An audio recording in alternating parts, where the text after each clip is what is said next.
दी छोड़ सतगुरु रामपाल जी महाराज जी की जय हो। सतसाई भगत जी, आप जी कह रहे हैं कि पंजाब के किसी व्यक्ति ने सतगुरु देव जी की आवाज की जांच करवाई है किसी लैब में, और उस लैब की रिपोर्ट आई है कि संत रामपाल जी महाराज जी की ही ये आवाज है। देखिए भगत जी, इस भक्ति मार्ग को और सतगुरु को जानने के दो तरीके हैं।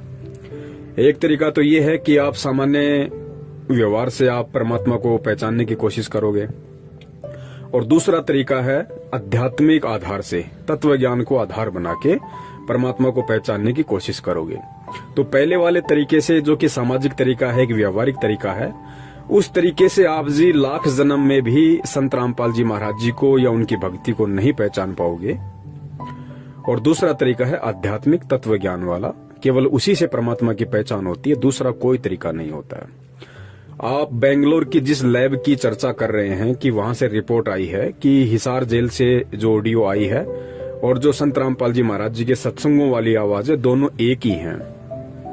भगत जी, इस भक्ति मार्ग में हर व्यक्ति के अपने अपने विचार होते हैं, अपने अपने मत होते हैं। मत वैसे एक ही चलता है इसमें परमात्मा का, लेकिन जिस व्यक्ति ने जितना इस मार्ग को समझा है उस हिसाब से दास बात कर रहा है कि भक्ति मार्ग पे सतगुरु के सत्संगों को समझने के बाद में हर व्यक्ति के अपने अपने मत होते हैं। क्योंकि परमेश्वर कहते हैं, जिसकी जितनी बुद्धि उतना दे बताए, उसका बुरा मत मानियो अधिक कहां से लाए। और परमात्मा की वाणी भी है कि जेता घट तेता मता घट घट सोच विचार। तो भगत जी, यहाँ सबके अपने अपने मत हैं, सबके अपने अपने विचार हैं। कोई किसी प्रकार से भी सोच सकता है, किसी की सोच पे कोई भी प्रतिबंध नहीं है। और जिस लैब की आप बात कर रहे हैं भगत जी, ये आप तो बेंगलोर की बात कर रहे हो बड़े भैया, मैं आपको दुनिया की सबसे बड़ी लैब की बात बताता हूँ। जो दुनिया की बड़ी बड़ी लेबोरेटरी हैं, जिन्होंने शोध किए और कई वर्षों के बाद उन वैज्ञानिकों ने उन्हीं लेबोरेटरीज में शोध कर करके, गहन अध्ययन कर करके, दुनिया भर के प्रपंच लगा लगा के उन्होंने ये निष्कर्ष निकाल दिया और पाठ्यक्रम की पुस्तकों में लिख दिया कि इंसान की उत्पत्ति बंदर से हुई है। क्या कहा उन लेबोरेटरीज ने? कि इंसान की उत्पत्ति बंदर से हुई है। अब आप बताइए बड़े भैया, एक तरफ तत्व ज्ञान कहता है, अध्यात्म कहता है कि इंसान एक अलग योनि है और बंदर एक अलग योनि है, और ये आपकी लेबोरेटरी, आपके वैज्ञानिक कह रहे हैं कि इंसान की उत्पत्ति बंदरों से हुई है। और फिर आप कहते हो कि बेंगलोर की लेबोरेटरी ने साबित कर दिया कि हिसार जेल से आने वाली ऑडियो और संत रामपाल जी महाराज जी के सत्संग दोनों सेम है। अब इससे ज्यादा मैं कुछ नहीं बोलूंगा भगत जी। अब आप स्वयं निर्णय कर लेना कि परमात्मा को पहचानने के लिए और सतगुरु को पहचानने के लिए, सतगुरु को पहचानने का मतलब ये नहीं है कि भाई मेरा गुरु 6.5 फीट का है, मेरा गुरु गोरा चिट्टा है, मेरा गुरु ऐसे ऐसे शास्त्र प्रमाणित बातें बताता है, गांव धनाना का है, उनके बाप का नाम नंदलाल जी है, माता जी का नाम इंद्रो देवी है, एक भाई महेंद्र है जो भगोड़ा बन के घूम रहा है। ये सतगुरु को पहचानने का यही फॉर्मूला नहीं होता भगत जी। सतगुरु को पहचानने के लिए तत्व ज्ञान वाली आंखें चाहिए भगत जी। बाहर से तो परमात्मा जनमानुष की तरह, एक साधारण इंसान की तरह, एक आम व्यक्ति की तरह, एक सामान्य संत की तरह लीला कर रहा है। इस लीला में तरीके से लाख जन्म में भी आप उसको नहीं पहचान पाओगे। परमात्मा को पहचानना, सतगुरु को पहचानना केवल उनके ज्ञान को आधार बना के, तत्व ज्ञान को आधार बना के ही पहचाना जा सकता है। और ऊपर से विशेष कृपया उस सतगुरु की भी होनी चाहिए। आपके पास अपने पिछले जन्म जन्मांतरों के शुभ भक्ति कर्म भी साथ में होने चाहिए, और वर्तमान में सतगुरु का आशीर्वाद और वर्तमान की भक्ति, जब तक भगत जी ये तीनों चीजें एक साथ नहीं मिलेंगी, सतगुरु को नहीं पहचान सकते। जानने को तो सारी संगत जानती है कि हमारे गुरुजी संत रामपाल जी महाराज जी हैं, लेकिन आपके गुरुजी हैं कौन? आपके गुरुजी हैं कौन? स्वयं कबीर। लेकिन कितने लोग जान पाए इस बात को कि मेरा गुरु स्वयं कबीर है और संत रामपाल जी महाराज जी के रूप में धरती पे प्रकट है? बताइए। अभी कुछ ही दिन पहले की बात है, शायद 2 महीने बीते हैं, सितंबर के महीने में 90% संगत ने उनका जन्मदिन मना दिया। तो बताइए, जानते तो सब थे संत रामपाल जी महाराज जी को, लेकिन पहचाना किसने?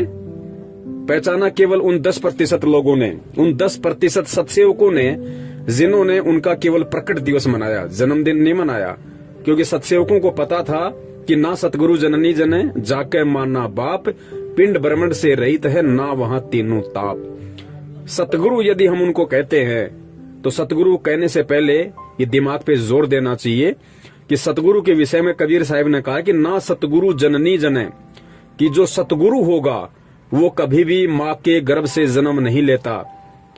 तो या तो उन्हें सतगुरु कहना छोड़ दीजिए, और अगर कोई उन्हें सतगुरु कहता है तो फिर उसको मानना पड़ेगा कि सतगुरु माँ के गर्भ से जन्म नहीं लेता। सतगुरु कभी किसी जननी से जन्म नहीं लेता। अब देखिए भगत जी, यहाँ पे मानना और पहचानना दो बातें हो गई। मान तो 90% लोग रहे कि संत रामपाल जी महाराज जी भगवान हैं, संत रामपाल जी महाराज जी कबीर जी हैं, लेकिन पहचान केवल 10% सत्सेवक ही रहे हैं जिन्होंने उनका प्रकट दिवस मनाया। तो भगत जी, इस प्रकार एक तो व्यवहारिक तरीके से सतगुरु को पहचानना और एक आध्यात्मिक तरीके से सतगुरु को पहचानना, इन दोनों बातों में रात दिन का अंतर है। और सतगुरु की आवाज, परमात्मा की आवाज, कबीर की आवाज को एक लेबोरेटरी बता देगी कि ये कबीर की आवाज है। अरे खुद उनके भगत नहीं पहचान पा रहे, जिसे उनके 90% भगत जो बरसों से उनके चरणों में पड़े हुए हैं, भक्ति कर रहे हैं, जब खुद उनके भगत जो बरसों से साधना कर रहे हैं, उनके सत्संग सुन रहे हैं, उनसे आशीर्वाद ले रहे हैं, इतने प्रमाण देख रहे हैं, उसके बाद जब बरसों से खुद उनके भगत उन्हें नहीं पहचान पा रहे कि मेरा गुरु स्वयं कबीर है और कबीर कभी माँ के गर्भ से जन्म नहीं लेता, तो भगत जी वो लेबोरेटरी वाले, वो दिन में 3 बार शराब पी के जांच करने वाले, वो बीड़ी सिगरेट का सुट्टा लगाने वाले बड़े भैया, वो क्या पहचानेंगे कि ये आवाज उस कबीर की है या किसी और की है? भगत जी, भक्ति मार्ग है, हमें हर पॉइंट पे दृढ़ रहना पड़ेगा, हर पॉइंट पे, क्योंकि विचलित करने के लिए काल सैकड़ों चाल चलेगा। ये इस तरह की हजारों काल चलेगा इस समय विचलित करने के लिए। और परीक्षा सबकी है, परीक्षा मैनेजमेंट के पीछे लगे हुए लोगों की भी चल रही है, परीक्षा हम सत्सेवकों भी चल रही है।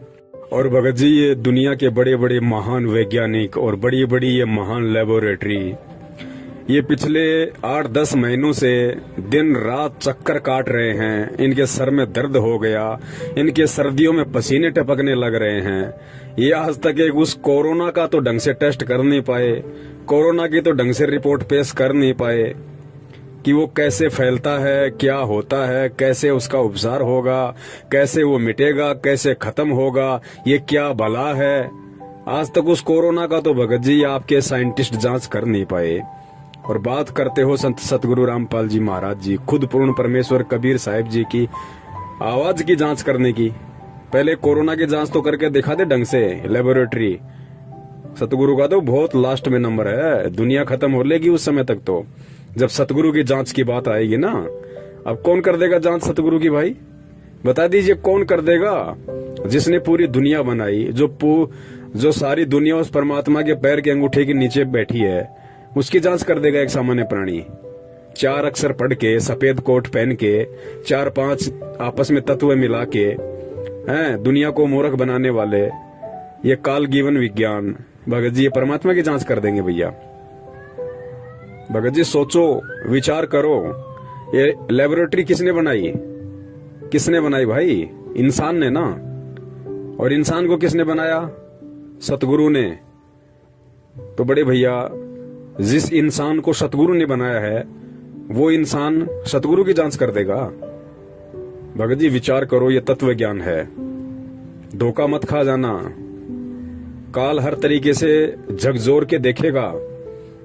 एग्रीमेंट है परमात्मा का और काल का, दोनों का। परमात्मा ने अपना ज्ञान दे दिया, खुला छोड़ दिया, अब काल की बारी है। काल ने कहा था परमात्मा, आप केवल उसी को स्वीकार करना जो आपका ज्ञान समझ के चले, और जो आपका ज्ञान ना समझे वो मेरी हद में। तो भाई काल अपने अपनों को छांट रहा है जो काल की हद में है, जो अभी सतगुरु के ज्ञान को समझ नहीं पाए, सतगुरु को सतगुरु नहीं मान पाए, भगवान को पहचान नहीं पाए, काल उनको छांट रहा है, उनकी छटनी कर रहा है और फिर उनसे कुकर्म करवा के अपने पाले में ले रहा है। यही परमात्मा से दूर होना है। अब जिन जिन लोगों ने इस पीले पर्चे के आदेश पे जितने भी कुकर्म किए हैं, वो छटनियां थी, वो छट चुके हैं। वो लोग परमात्मा की हद से बाहर हो चुके हैं, वो काल के खेमे में जा चुके हैं। भले ही वो 3 टाइम की आरती करते रहो, भले ही वो मंत्र जाप करते रहो, ये मंत्र जाप, ये आरतियां तो काशी में परीक्षा लेने के बाद 25 साल तक हमने खूब की थी। हो गए पार। तत्व ज्ञान की भक्ति है भगत जी। एडी से चोटी तक पसीना आएगा समझने में कि संत रामपाल जी महाराज कौन है।